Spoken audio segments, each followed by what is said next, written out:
and I'm here today to into the system, not expecting commerce. We thought, this might be something. And then I became even more interested when I realized that my economics would come into play as well here. And Art Laffer, my mentor from USC, and a monetary scholar. In 2014, I asked him if he would collaborate on a paper on Bitcoin, and he was a bit of a naysayer at first, but agreed to read the paper. He read the paper, tore it up, and from an economics point of view, really wanted to understand this. And he said, I think you got something here. This is a rules-based monetary system. I've been waiting for this for my entire career. So the combination of disruptive innovation generally, economics on top of that, and the huge misunderstanding out there as to what this is, that was intriguing and launched our research effort. Thank you.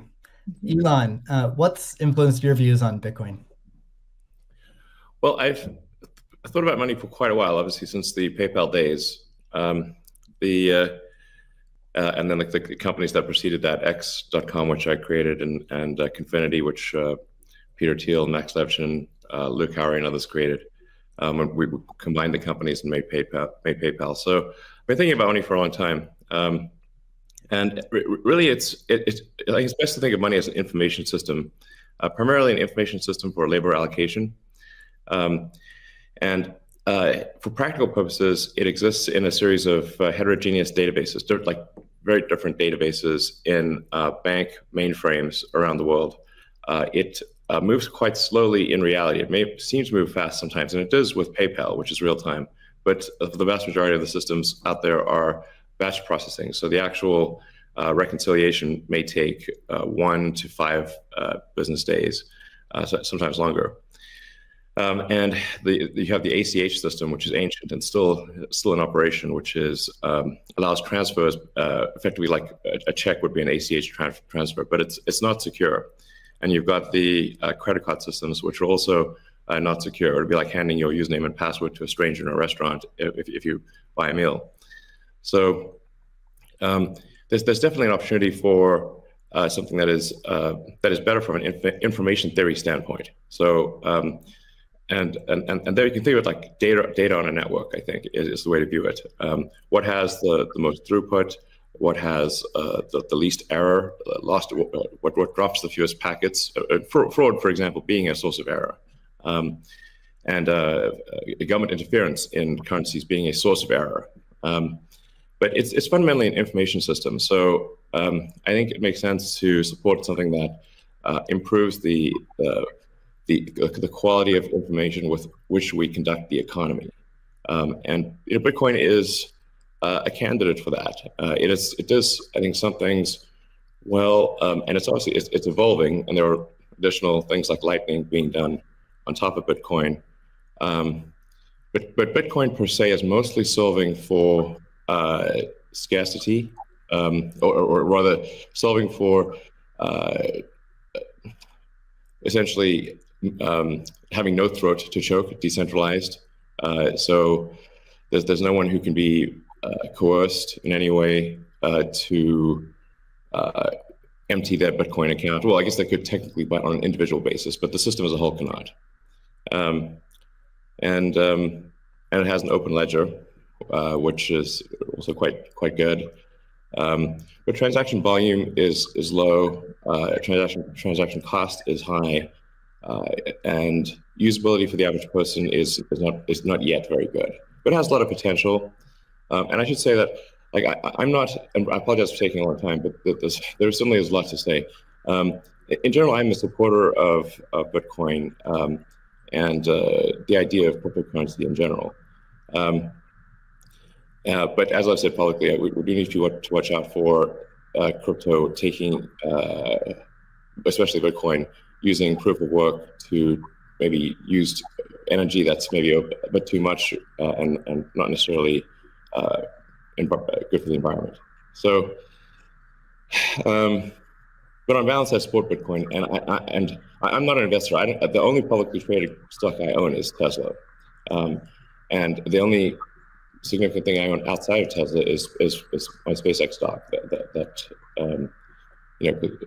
helped create both companies. So, but apart from that, I do own Bitcoin, and Tesla owns Bitcoin, SpaceX owns Bitcoin, and I do personally own a bit of Ethereum and Dogecoin, of course. So. Okay, great. Thank you. And we'll get into some of those issues in more depth as well. Jack, how about you? What shaped your views of Bitcoin? The network and the community. It's deeply principled. It's weird as hell. It's always evolving, and it just reminded me of the internet when I was a kid. And I encountered alt cypherpunks when I was fairly young, and this was a topic of discussion for years. I didn't touch it until 2008 when we started Square. Elon and teams at X and PayPal inspired a lot of what we were trying to do, trying to bring in more to a physical world. But we encountered this crazy predatory system that was slow, that was obtuse. And I think, one of the things that we tried to do, which X and PayPal also tried to do, is build an abstraction layer around this complication and around this predatory nature that the financial industry can tend to be, and make it work for people.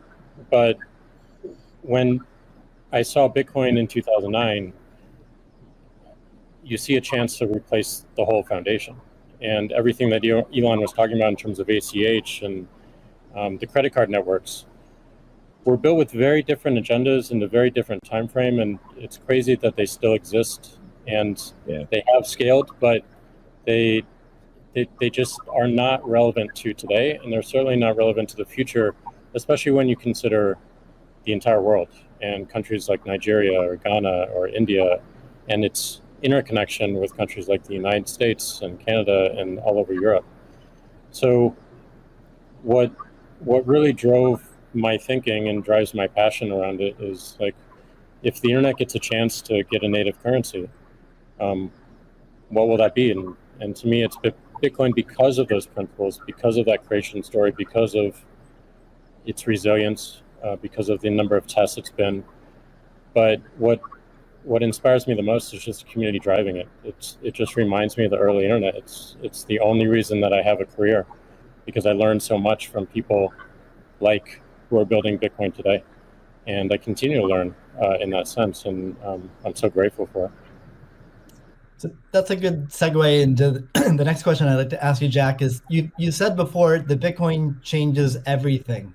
Can you speak more to that?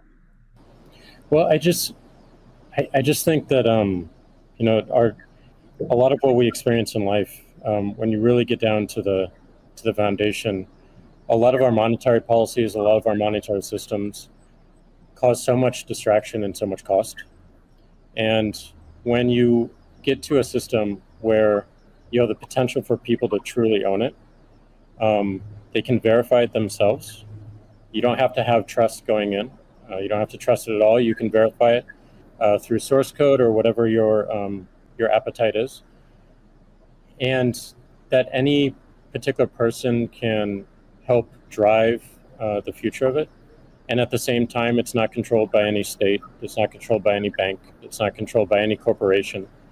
And these three parties of people who participate in the network, people who mine, and also the developers, constantly debating the correct roadmap and the way forward, is a beautiful thing. And I don't know of many other consensus-based models that have existed at that scale for this long with this amount of success. And we're still fairly early. So when, I met a woman in Ethiopia 2 years ago, and she was trying to create the lift for Ethiopia. Elon, I think I reached out to you at that time as well, because she really wanted some Teslas. She still has to take paper fiat cash from her passengers and pay all of her drivers in the same way, because there's no monetary system that she can utilize. There's nothing digital. And Africa as a continent is hugely interconnected from a monetary standpoint, but also hugely taxed in that same way. So a lot of the potential that I see, the internet having a native currency helps her build her business, in a much faster way. And also, if you consider something like Bitcoin existing before YouTube, before Twitter, before Facebook, a lot of the business models that we have today would not be the same. We would certainly not have the dependency we have upon the advertising business model if Bitcoin existed pre-Twitter. And I think the amount of business models that it enables, the amount of innovation it enables going forward, especially when you can consider the whole internet instead of going country by country by country by country, which you have to whenever you're doing with finance, it really just opens the aperture. And that is what I want to see in my lifetime is a currency that is standard and sound for the internet that everyone can use. Great. A hallmark of Bitcoin is its fixed supply of 21 million coins. Elon referenced that earlier. It may be the first system that humans have created that humans cannot later change. Kathy, I'm curious, with your background in monetary history and macroeconomics, what are your thoughts on that type of system? Oh, well, I'll recount the story about Art Laffer and our going through the paper, and he said, as I said, first rules-based monetary system, global ever. This is a very big idea. Once we had convinced him of the ecosystem itself. Now, this is the role that it's playing, given that the rule is a quantity rule, that 21 million units, is really a store of value role. So there are three roles of money. Store of value, very important. The means of exchange, so for transactions, and the unit of account. Every good priced in terms of whatever the unit is. So store of value is its primary use right now. The others exist. Unit of account, reserve currency of the crypto asset ecosystem. That's being seeded a little bit towards stable coins right now. But the store of value is a very big role. And means of exchange with apps built on top of the Bitcoin blockchain, we think is going to become more of a reality. Right now, high value transactions take place over Bitcoin, and that is a very useful role. So we look at those, and I remember saying to Art, "How big could this be?" And he said, "Well, how big is the U.S. monetary base?" Well, today it's $8 trillion. $8 trillion. At the time we were talking, it was $4 trillion. So we've gone through another crisis since then. And so the store of value, this idea that purchasing power will go up over time if demand rises relative to supply ultimately fixed at 21 million units. That's a very good thing. Purchasing power going up globally around the world. And this idea that it's a hedge against confiscation of wealth, and that can take place in a myriad of ways. But inflation, and especially hyperinflation in emerging markets, is the primary way. Talk about destroying purchasing power. So that's a very big idea. And I'll also mention deflation. In some ways, it's a hedge against deflation. I know some people are confused that we at ARC think that we're in a deflationary environment here in the United States. If that is true, the odds of a hyperinflation in the rest of the world, especially in emerging markets, is also true. So, but this deflation, and we learned from 0809, there's counterparty risk associated with deflation. And I think Bitcoin would be a hedge against that eventuality as well. So it's a very big idea. Right. I suspect among us, there's not a lot of debate about Bitcoin's potential as a store of value. But Jack, you referenced earlier it being or becoming the native currency of the internet. Can you speak more to that, and also how it relates to maybe how institutions think about it? Yeah, I mean, like just simple example. If I happen to be in Ghana and my family's in Nigeria, Currently, I can take anywhere from, and I need to send money back, anywhere from 10 to 30% off the top just to send that money back. Whereas if you just focus on the worldwide remittance problem, Bitcoin solves so many of those problems today instantly without having to go through any intermediaries or any slowness or complicated systems that a corporation or a state created. So I think having sound money that is separate from the state is the idea. Having it completely verifiable by everyone, including the state, including corporations, including individuals, including developers who want to build on top of it, is quite powerful, and that's what keeps it secure and strong. And I think that's we need more of that, which is why this one of the reasons why this conversation is so important is as entities come into the space, it's not just buying an asset and holding on to an asset and treating it as an investment. There's something special that created this, and something precious and something very unique, which has to be protected, and we need to do whatever we can to help that thrive as well. Elon, I'm curious your opinion on this. You mentioned earlier about Bitcoin's throughput, or the importance of throughput, maybe some concerns around Bitcoin. Can you speak? Do you think Bitcoin can become peer-to-peer cash? Well, Bitcoin does have a fundamental scarcity limit at the base layer that's designed in. That doesn't mean you can't have some layer 2 system in theory like Lightning. And I understand Lightning is doing well in some small countries. There's some question mark as to whether you need a money transmitter license. Just a debate as to whether that's needed, given that it is not open ledger. So that's a whole separate debate, of course. But Bitcoin by itself simply cannot scale to be the monetary system for the world at base layer. But with a second layer, this is possible depending upon how that second layer is implemented.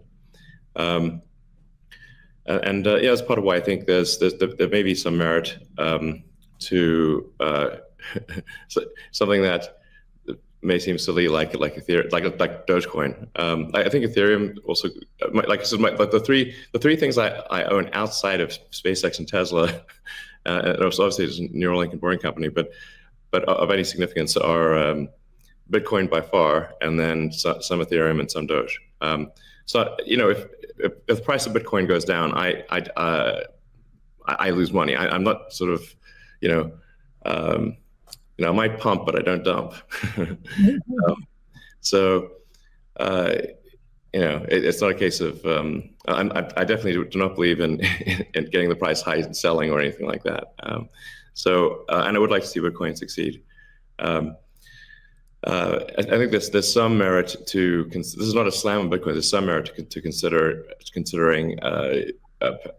something that has higher max transaction rates.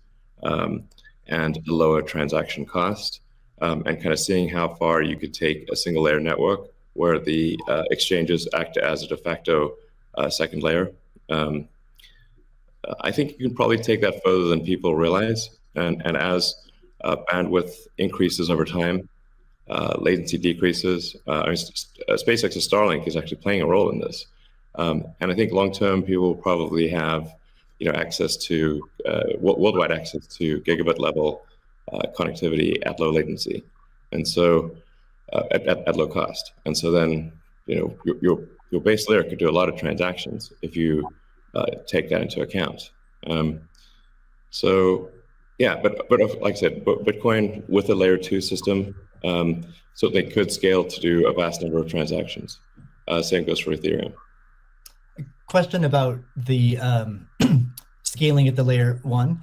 The concern from the past 5 years of debate in the Bitcoin community is that would sacrifice too much decentralization and hurt the censorship-resistant properties of Bitcoin. I'm curious if what are your thoughts on that? Are you sensitive to that? And are you concerned about losing some of the special properties of Bitcoin or another cryptocurrency by scaling at layer 1? Yeah, I mean, these things it's helpful to use the physics tools of thinking and say, scale up, scale down, and see if it still makes sense. So if scaling up the transaction block doesn't make sense, why don't you scale it down and have it be, so that somebody, with a laptop from 2008 can still run a Bitcoin node. Why not slow it down? Oh, you want to slow it down? Well, maybe you're at the wrong number then. There's actually there's members in the community that do want to slow it down, but I understand your point. It's silly. The reality is, like, the average person is not going to run a Bitcoin node. So this is a and Bitcoin, it was a lot of clever ideas, but these parameters were set, I don't know, what, in 2008 or something, maybe 2009. And there've been some improvements since then, but not a lot. So, it's sort of like there was still, in 2008, there was still a non-trivial number of people on modems. So, now it is quite common to get a 100 megabit connection just for a house. Some houses have gigabit connections. So, and that trend is obviously in the direction of higher bandwidth and lower latency. And if somebody else doesn't do it, Starlink certainly will. So I have high confidence that you will be able to maintain a decentralized finance system while still having a much bigger blockchain, aka ASCII text ledger, a hash ledger. You can make the hash ledger bigger without suffering from decentralization as the average connectivity improves, obviously. One idea would be to to put a Bitcoin full node in Starlink terminals. That way more people would be running it. Actually, I have run this by the team at one point. I had this idea, which is kind of off the wall, but let's say you need a little space heater, and normally your space heater would just be pure entropy. Well, what if that space heater was also a Bitcoin, Ethereum, Doge mining node? Pick your currency, and so then you'd be heated up, and you would also mine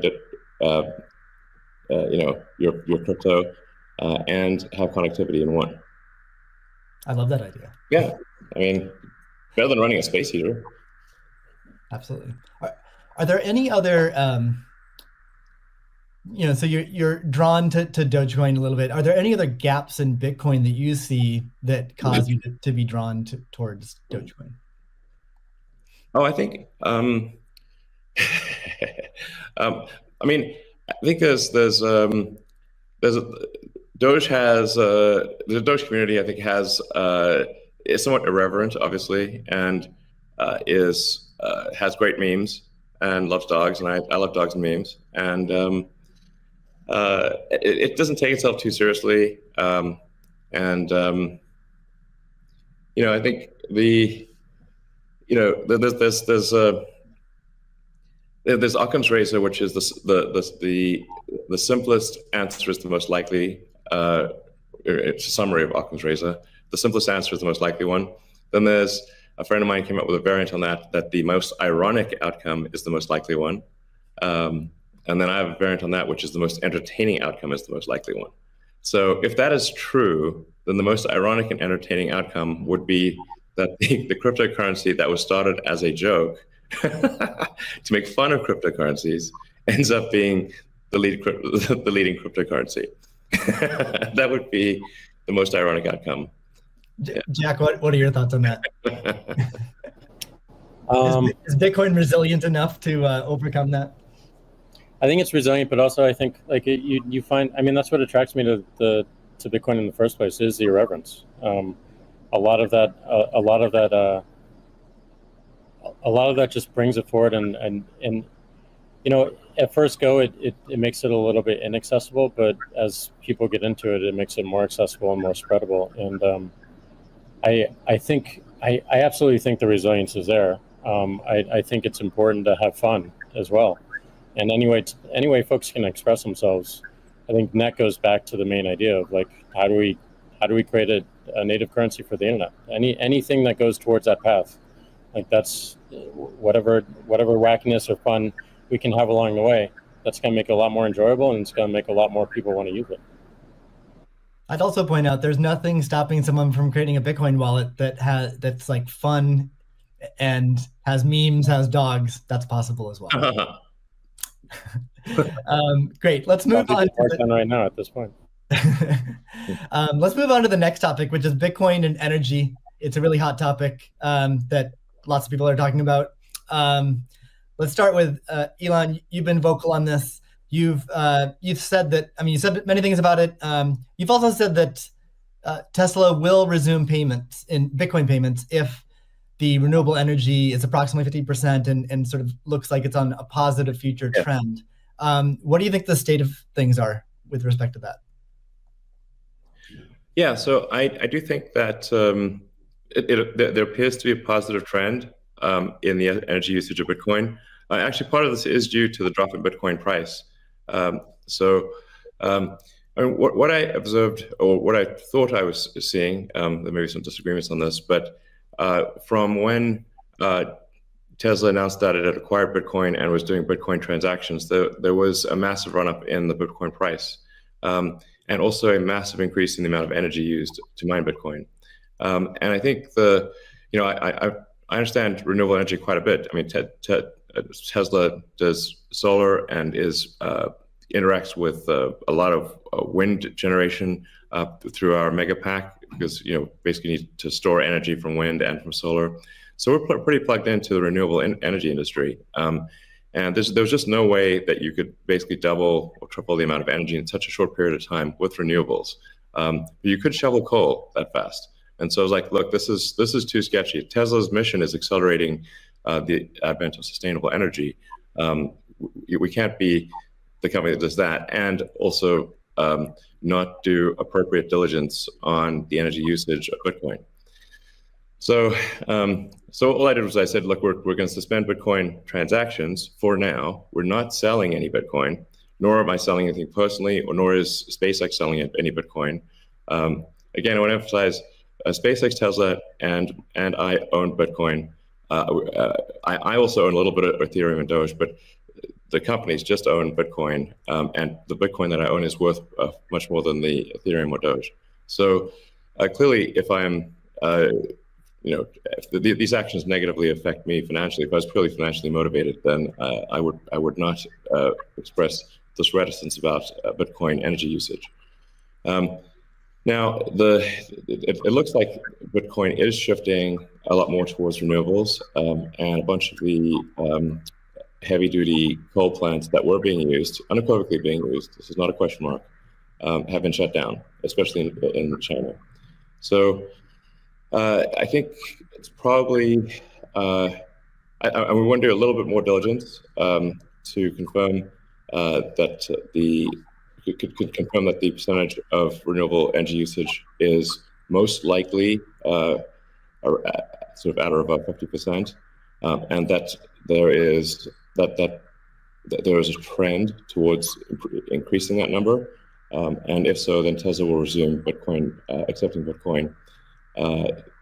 So I think we want to just do a little bit more diligence, and I think, but most likely the answer is that Tesla would resume accepting Bitcoin, most likely.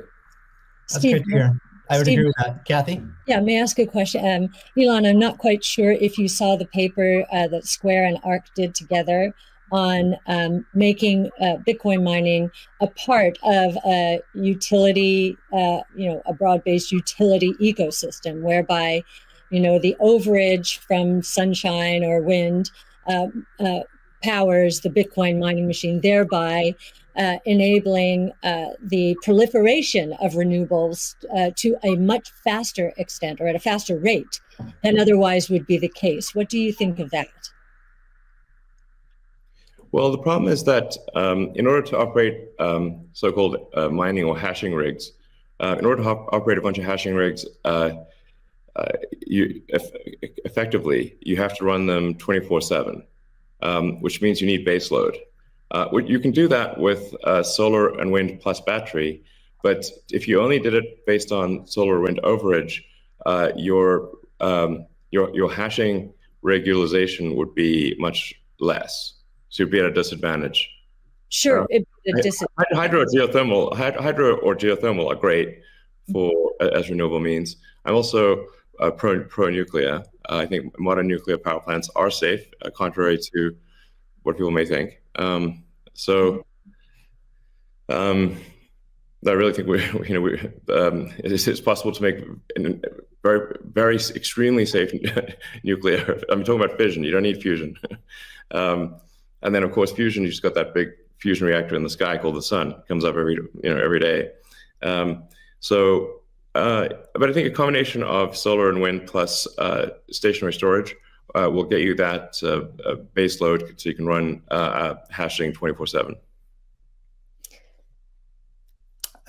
Jack, I'm curious. You've stated that Bitcoin incentivizes renewable energy. That's what we're talking about now. Do you have any additional thoughts on that? Yeah, I mean, everything that Elon said and Kathy mentioned, but it's also incentivizing a lot of innovation in just energy space, and just like looking at unused energy. There's a company called Great American Mining that caps the methane flares on oil fields to power their rigs. And you just imagine, and you mentioned nuclear, Elon, as well, and just imagine all the unused energy that is just being wasted every single day. And being able to get that energy and converting it into a secure, sound money system for the planet feels like a worthy trade-off. And that's the sort of incentive that I think is most powerful, is like, how do we reuse what is being currently just dumped on the ground and wasted and not considered, and how do we do that at scale? And I think that's a bigger conversation that I think is missing. But I agree with everything that Elon has said, and also the paper we put forth. I'm curious if any of you have thoughts on how what the industry can do to accelerate the transition to renewable energy. And like Elon specifically, could Tesla Energy or Starlink play a role? Well, I think Tesla can play a role. Tesla's literal reason for existence. The reason I've put so much of my life energy into Tesla, which is a lot. In fact, I would say that I've had some pretty tough life experiences, and Tesla is responsible for probably 2/3 of all personal and professional pain combined. Just to give you a sense of perspective there. So this is a hella hard situation.